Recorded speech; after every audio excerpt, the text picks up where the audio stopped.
Hello everyone, welcome to allrounder siblings. आज हम पढ़ेंगे biology ICSE board class 9th unit number 4 आज हमें स्टार्ट करनी है। इससे पहले हमने यूनिट 1 जो हमारी बेसिक बायोलॉजी थी, जिसमें हमने सेल के बारे में, टिश्यूज़ के बारे में पढ़ा था। फिर हमने यूनिट 2 पढ़ी थी फ्लावरिंग प्लांट, जिसमें 2 चैप्टर्स थे, फ्लावर, पॉलिनेशन एंड फर्टिलाइजेशन हमने पढ़ा। ठीक, फिर हमने 3rd यूनिट कंप्लीट करी प्लांट फिजियोलॉजी के बारे में। उसमें हमने स्ट्रक्चर और जर्मिनेशन कैसे होता है सीड्स का वो देखा, और रेस्पिरेशन देखा, प्लांट्स में रेस्पिरेशन कैसे होता है। आज हम स्टार्ट करने वाले हैं यूनिट नंबर 4 जो है diversity in the living organisms. इसमें आपके 2 चैप्टर्स हैं, 5 किंगडम क्लासिफिकेशन है, फिर economic importance of bacteria and fungi. Bacteria and fungi की इंपॉर्टेंस क्या रहती है वो हम पढ़ेंगे फिर नेक्स्ट चैप्टर में। तो चलिए यूनिट नंबर 4 स्टार्ट करते हैं, diversity in the living organism. Chapter number 7 इसमें हमें पढ़ना है 5 किंगडम क्लासिफिकेशन। तो हम यहाँ से अपनी यूनिट नंबर 4 स्टार्ट कर रहे हैं। तो प्लीज़ वीडियो को लाइक कीजिएगा, शेयर कीजिएगा और चैनल को सब्सक्राइब करना ना भूलें। कमेंट करके ज़रूर बताइएगा वीडियो आपको कैसे लगा।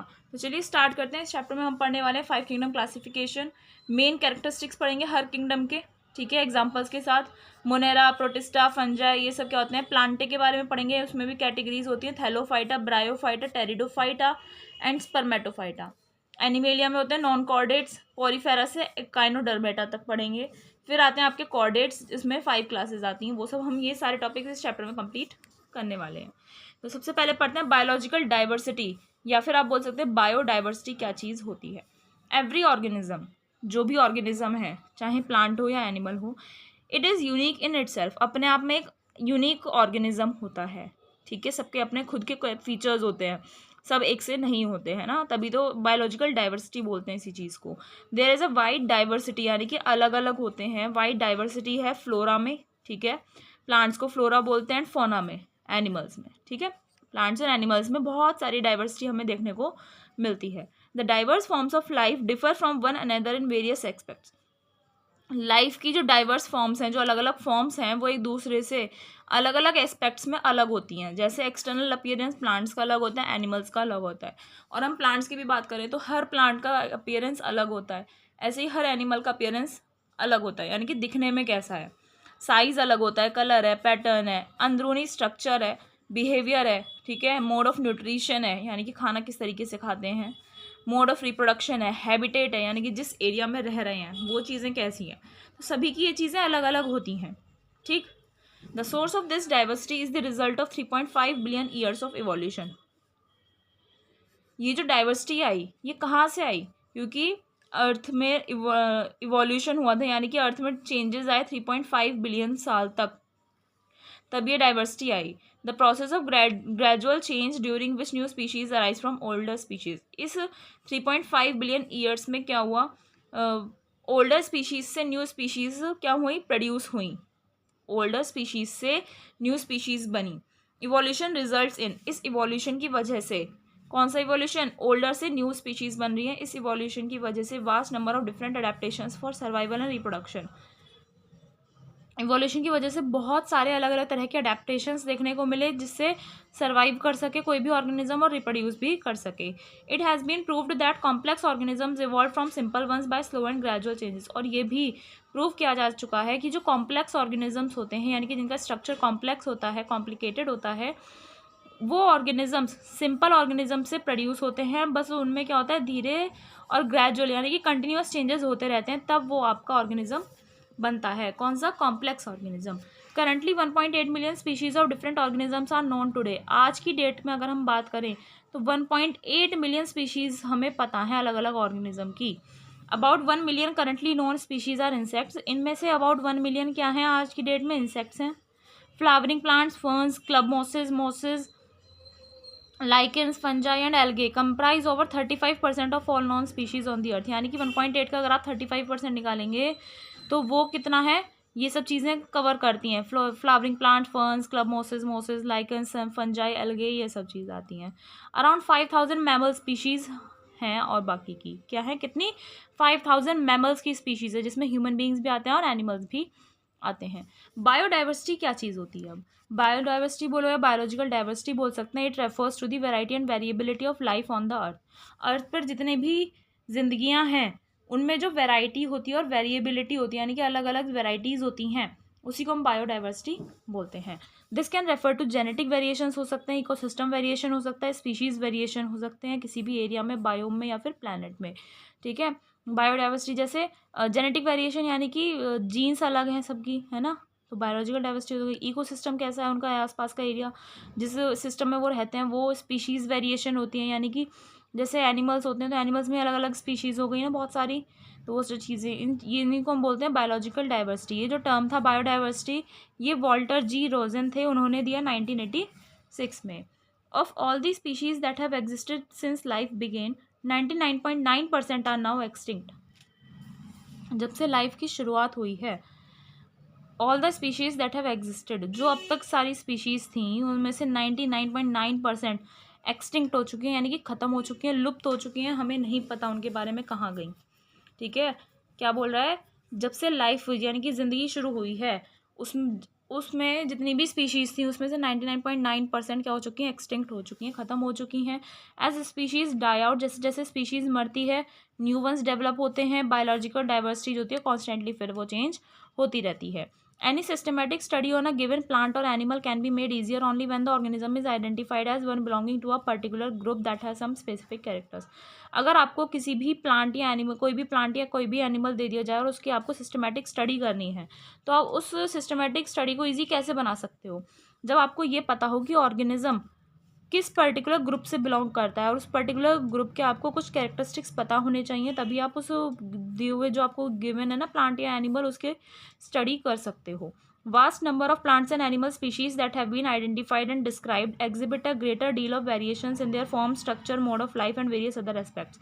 बहुत सारे जो प्लांट्स एंड एनिमल की स्पीशीज़ हैं जिन्हें खोजा गया है, उनको डिस्क्राइब किया गया, उनमें बहुत सारे वेरिएशंस देखने को मिलते हैं, ठीक है। जितने भी प्लांट्स एंड एनिमल की स्पीशीज़ है उनका फॉर्म अलग है, स्ट्रक्चर अलग है, जीने का तरीका अलग है, मोड अलग है, और उनके बहुत सारी फीचर्स ऐसे हैं जिससे वो प्लांट्स एंड एनिमल्स को अलग बनाते हैं, और उनमें भी जो स्पीशीज़ होती हैं वो भी अलग अलग तरह की होती हैं। Unless the plants and animals are divided into discrete groups based on the differences and similarities between them, it becomes practically impossible to study them. जब तक आप इन प्लांट्स और एनिमल्स को कैटेगराइज नहीं कर दोगे, ठीक है, डिफरेंसेस के बेस पर, सिमिलैरिटीज़ के बेसिस पर, तो उन्हें आप इजीली स्टडी नहीं कर सकते। जैसे प्लांट्स हैं, ठीक है, जैसे रोज़ के प्लांट्स हो गए तो आप उन्हें एक तरफ कैटेगराइज कर दोगे, है ना।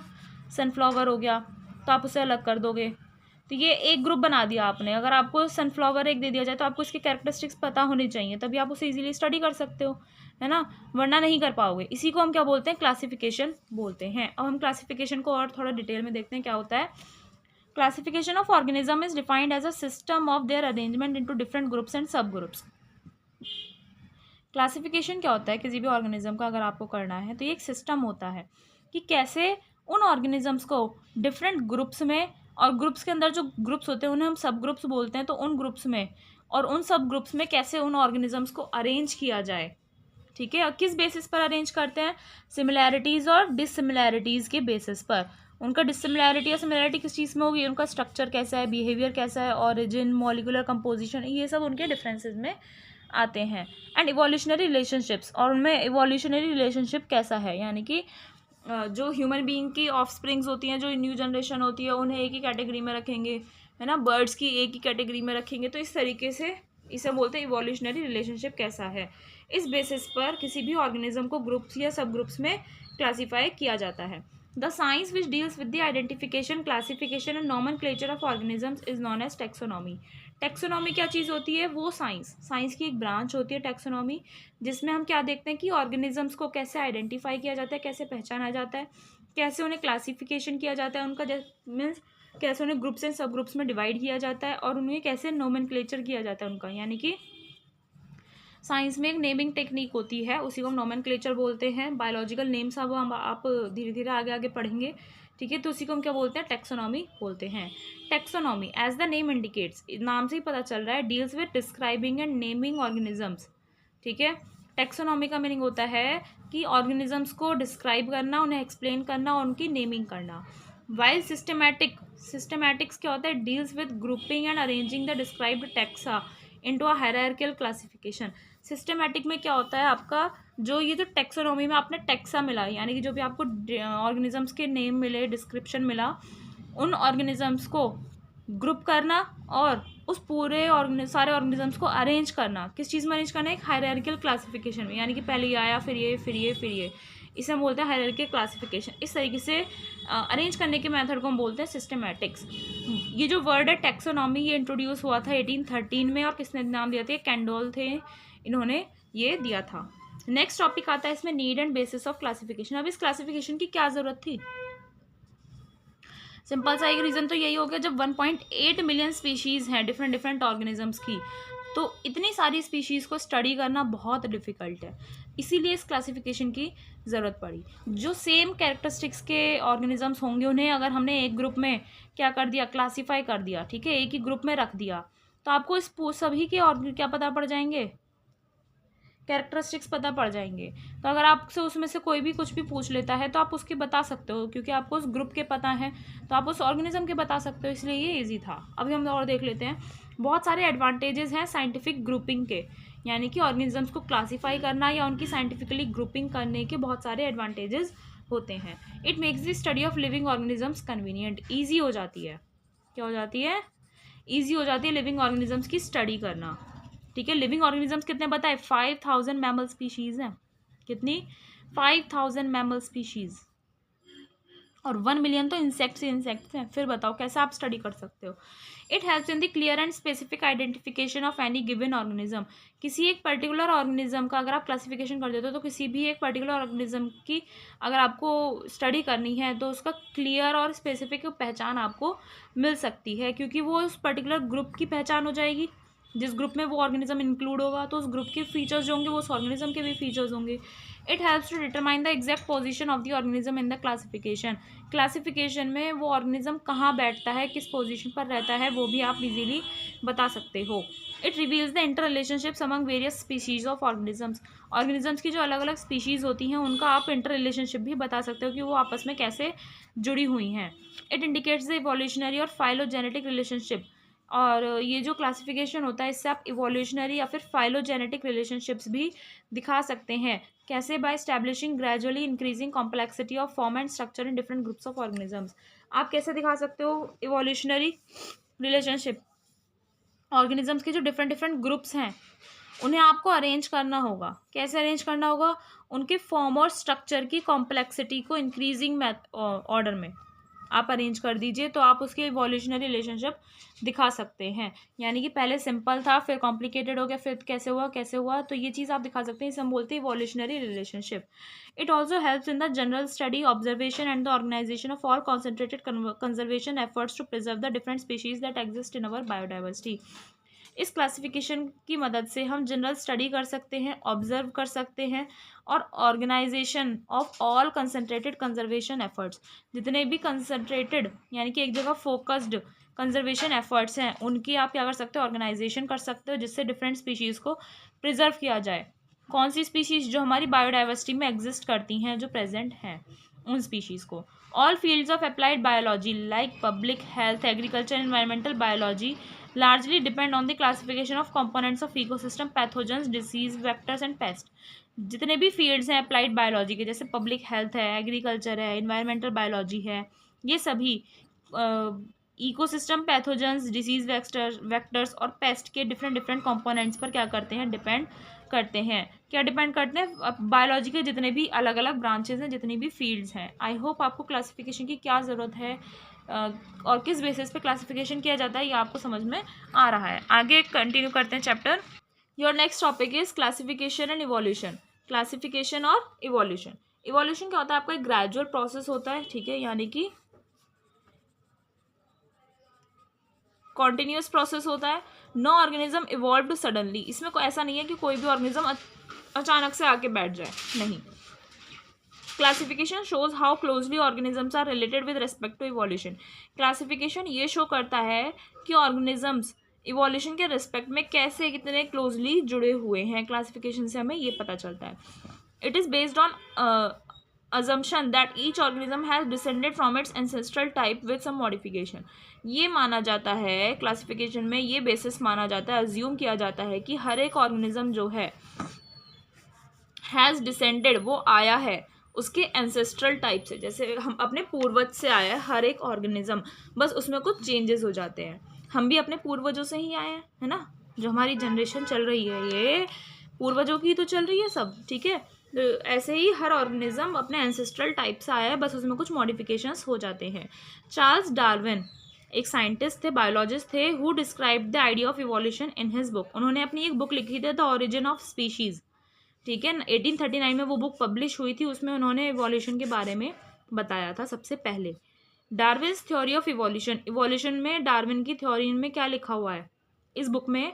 डार्विन ने जो थ्योरी दी थी इवोल्यूशन के बारे में, जो कॉन्सेप्ट बताया था, उन्होंने लिखा ऑल मॉडर्न स्पीशीज़, जितनी भी आज की मॉडर्न जातियां हैं, प्रजातियां हैं, they are derive from earlier species, वो प्रजातियां पुरानी जो पहले स्पीशीज़ प्रेजेंट थी उनसे आई हैं। एंड दैट, और उन्होंने ये भी बोला all organisms past and present, past का ऑर्गेनिज्म हो, प्रेजेंट का ऑर्गेनिज्म हो, शेयर अ कॉमन एंसेस्ट्री, उनके कॉमन एंसेस्ट्री यानी कि उनके पूर्वज क्या होते हैं, कॉमन होते हैं। Darwin's theory of evolution which has become a unifying theme in biology is the organizing principle of modern taxonomy. Darwin की थ्योरी जो थी इवोल्यूशन की, जो बायोलॉजी में क्या बन गई थी, यूनिफाइंग थीम बन गई थी, जिसने बायोलॉजी को एक तरीके से जोड़ दिया था। ये ऑर्गेनाइजिंग प्रिंसिपल है किसका, मॉडर्न टेक्सोनॉमी का। जो आज की टेक्सोनॉमी है उसे ऑर्गेनाइज करने का काम करती है डार्विन की evolution theory. Comparison of the common features shows that, अगर हम कॉमन फीचर्स का कंपैरिजन करते हैं तो हमें ये पता चलता है किस चीज़ के कॉमन फीचर्स, ये जो स्पीशीज़ होती हैं इनके कॉमन फीचर्स का अगर हम कंपैरिजन करते हैं तो हमें ये पता चलता है an evolutionary process and a pattern of relationships exist between species. Species के बीच में एक इवोल्यूशनरी प्रोसेस होता है, यानी कि किसी न किसी अपने एंसेस्टर्स से आई होती हैं ये स्पीशीज़, और उनमें एक पैटर्न होता है रिलेशनशिप का। स्पीशीज़ के बीच में कुछ ना कुछ रिलेशनशिप होता है, तो हमें ये पता चलता है। एज लाइनेजेस इवॉल्व एंड स्प्लिट, जैसे जैसे लाइन्स बनती हैं, स्प्लिटिंग होती है, एंड मॉडिफिकेशंस आते हैं, ठीक है, चेंजेस आते हैं, तो इवोल्यूशनरी पाथ जो होते हैं स्पीशीज़ की वो अलग हो जाते हैं। यानी कि पहले यहाँ से आ रही थी तो ये लाइनेजेस आए यहाँ से, ठीक है, स्प्लिट हो गया तो ये क्या हो गया, स्पीशीज़ में मॉडिफिकेशंस आए तो इवोल्यूशनरी पाथ इनके क्या हो गए, डाइवर्ज हो गई, ये अलग स्पीशीज़ में कन्वर्ट हो गई। This produces a branching pattern of evolutionary relationships, इससे क्या बन जाएगा, ब्रांचिंग पैटर्न बन जाता है, ठीक है। ये इधर जा रहा है, फिर ये इधर आ गया, ये इधर आ रहा है, ऐसे आ रहा है, तो ये ब्रांच बन गई पेड़ की, है ना। तो ब्रांचिंग रिलेशनशिप्स बन जाते हैं, इसमें ब्रांचिंग पैटर्न बन जाता है। Such evolutionary changes and relationships are represented in family trees और फाइलोजेनेटिक ट्रीज। ये जो इवोल्यूशनरी चेंजेस होते हैं और रिलेशनशिप्स होते हैं ये फैमिली ट्रीज में या फिर फाइलोजेनेटिक ट्रीज में शो किए जाते हैं। The trees show the relationships among organisms and illustrate the idea that all of life is related. Trees जो हैं वो रिलेशनशिप दिखाते हैं ऑर्गेनिजम्स के बीच में और इलस्ट्रेट करते हैं, यानी कि रिप्रेजेंट करते हैं ये आइडिया कि all of life is related, की जितनी लाइफ की जितनी भी अलग अलग फील्ड्स हैं वो सभी क्या हैं, जुड़े हुए हैं। ये आपको यहाँ पर फाइलोजेनेटिक ट्री शो किया हुआ है, ठीक है। ये ब्रांचिंग यानी कि ब्रांचिंग नेटवर्क बन गया ना, तो ये फाइलोजेनेटिक ट्री या फिर फैमिली ट्री आप बोल सकते हैं। ये आर्के बैक्टीरिया की ग्रुपिंग अलग हो गई है, डाइनोफ्लैजेलेट्स होते हैं, ये सिलिएट्स हैं, ये सब आप धीरे धीरे हायर स्टडीज़ में पढ़ते जाओगे, ठीक है। ये सब आपकी ब्रांचिंग्स बन गई हैं, आप इन्हें देख सकते हैं। ये आपको और अच्छे समझ में आएंगे जब आप पूरा चैप्टर पढ़ लेंगे। अब आपका एक न्यू टॉपिक आता है, दैट इज़ नॉमेनक्लेचर। क्या होता है, नॉमेनक्लेचर, नेमिंग जो करते हैं हम, ठीक है, उसी को हम क्या बोलते हैं, nomenclature. Taxonomy is the branch of science which deals with the identification, nomenclature and classification of organisms. Taxonomy science की वो ब्रांच होती है जो ऑर्गेनिजम्स को आइडेंटिफाई करती है, पहचानती है, नेमिंग करती है और उनकी क्लासिफिकेशन करती है। कन्फ्यूजन को अवॉइड करने के लिए कि कोई कन्फ्यूजन ना हो और एक क्लियर डिस्टिंक्शन जो क्लोजली रिलेटेड स्पीशीज़ में हैं उनमें एक अलग पहचान बनाने के लिए साइंटिफिक नेम्स प्रोवाइड करे गए हैं हर एक ऑर्गेनिज्म को, ठीक है। ये जो सिस्टम होता है किसी भी ऑर्गेनिज्म को एक साइंटिफिक नेम देने का, एक पर्टिकुलर नेम देने का, उसे हम बोलते हैं nomenclature. Nomenclature of organisms follows an established set of rules. Nomenclature में अब ऐसा तो नहीं आपने कुछ भी मन किया, आपने कुछ भी नाम रख दिया, नहीं, उसमें आपको कुछ पर्टिकुलर सेट ऑफ रूल्स होते हैं, वही आपको फॉलो करने होते हैं, उसी के बेसिस पर आप किसी भी ऑर्गेनिज्म का नॉमेनक्लेचर कर सकते हो। एक स्वीडिश साइंटिस्ट थे कैरोलस लिनेयस, उन्होंने बाइनोमियल नॉमेनक्लेचर सिस्टम दिया था, ठीक है। This system of binomial nomenclature was introduced in 1753। ये जो सिस्टम था बाइनोमियल नोमेनक्लेचर जो कैरोलस ने दिया था वो 1753 में अपनी बुक में दिया था, स्पीशीज प्लांटेरम में, ठीक है, स्पीशीज प्लांटेरम में उन्होंने ये कॉन्सेप्ट दिया था, कौन सा, बाइनोमियल नोमेनक्लेचर का। ही प्रपोज्ड दैट, उन्होंने ये बताया, every name of an organism should be made of 2 components, कि किसी भी ऑर्गेनिज्म का जो नाम होता है वो 2 कंपोनेंट्स का बना हुआ होता है। जैसे ह्यूमन बींग्स का नेम होता है, जैसे आप बोल दो राधा शर्मा, क्या बोल दिया, राधा शर्मा बोल दिया, तो एक ये हो गया और एक ये हो गया, 2 कंपोनेंट से बन गया। ऐसे ही इनमें होता है, प्लांट्स में, एनिमल्स में। First is the name of genus, पहला जो नेम आता है वो आता है जीनस बोलते हैं, to which an organism belongs, ठीक है, जीनस से वो ऑर्गेनिज्म बिलोंग करता है, which is shared among the number of other closely related organisms. इसे हम जेनेरिक नेम भी बोलते हैं, जो कैपिटल लेटर से शुरू होता है, यानी कि एक आपका ये हो गया नाम और एक ये हो गया, 2 कंपोनेंट्स ये हो गए, तो ये वाला जो फर्स्ट कंपोनेंट होता है इसे हम क्या बोलते हैं, जीनस बोलते हैं, या फिर जेनेरिक नेम भी आप बोल सकते हैं। और इसका फर्स्ट लेटर हमेशा कैपिटल बनता है, इससे ये ऑर्गेनिज्म क्या रहता है, इस ग्रुप से बिलोंग करता है। Second is the name of species to which the organism belongs, ये जो होता है ये स्पीशीज का नेम होता है, किस जाति से बिलोंग करता है, ठीक है, किस जाति से बिलोंग करता है, ये आता है आपका स्पीशीज में, इसे आप स्पेसिफिक नेम भी बोल सकते हैं, और ऑर्गेनिज्म का ये स्पेसिफिक होता है। It is not shared with any other in that particular genus, उस पर्टिकुलर जीनस में, ठीक है, वो किसी और के साथ शेयर नहीं किया जाता है। It begins with a small letter, और ये जो होता है ये आपका स्मॉल लेटर से स्टार्ट होता है। अब जैसे आप ये यहाँ पर देख लीजिए, scientific name of cat, cat का जो साइंटिफिक नेम होता है वो होता है आपका फेलिस डोमेस्टिकस। क्या होता है, फेलिस डोमेस्टिकस। 2 कंपोनेंट्स हो गए, एक हो गया फेलिस, हो गया आपका डोमेस्टिकस। फेलिस जो हो गया आपका फर्स्ट वाला वो जीनस होता है, डोमेस्टिकस क्या हो गया आपका स्पीशीज होता है। तो जीनस का फर्स्ट लेटर आपने कैपिटल बना दिया, उसका आपने स्मॉल बनाया, ठीक। ये आपको एग्जांपल याद रखना, इसी को हम नोमेनक्लेचर बोलते हैं। Scientific name derived by using the system of nomenclature is followed all over the world. Scientific name जो हम जो साइंटिस्ट किसी भी ऑर्गेनिज्म को देते हैं नोमेनक्लेचर के सिस्टम को यूज़ करके, वो पूरे वर्ल्ड में यूज़ किया जाता है, क्योंकि इनमें आपका एक सेट ऑफ रूल्स होता है जो किसने बनाया होता है, इंटरनेशनल कोड ऑफ नोमेनक्लेचर ने बनाया होता है। उसी रूल्स को, उस सेट ऑफ रूल्स को फॉलो करके ही किसी भी ऑर्गेनिज्म को नेम दिया जाता है। आई होप आपको जीनस एंड स्पीशीज समझ में आ गया। फर्स्ट नेम जीनस होता है to which an organism belongs, ठीक है, जिससे एक ऑर्गेनिज्म बिलोंग करता है, और जबकि सेकेंड नेम जो होता है स्पीशीज का होता है, जिससे ऑर्गेनिज्म क्या करता है, इसमें भी बिलोंग करता है। बट